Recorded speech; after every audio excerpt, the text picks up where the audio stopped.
فری راشن سکیم په لږ وخت کې چې دی اوس فری راشن سکیم چې دی دا به شروع کیږي نو د هغې دپاره تاسو له رجسټریشن کول چې دي دا لازم دي. حکومت چې دی هر وخت نوي نوي پروګرامونه چې دي هغه راوکاږي د هغې دپاره چې دی تاسو له رجسټریشن کول پکار دي.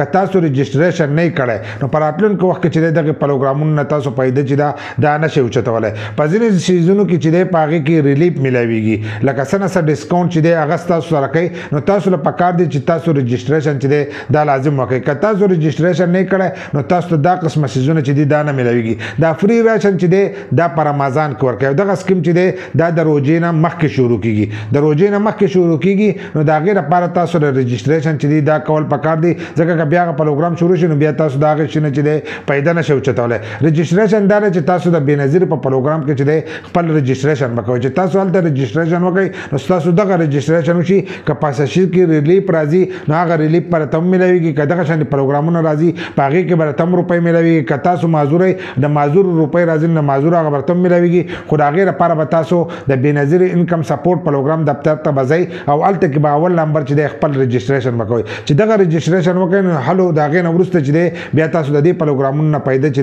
دا اوچتولی شئ. نو اوس لاړ شئ او خپل رجسټریشن چې دی دا لازم وکړئ.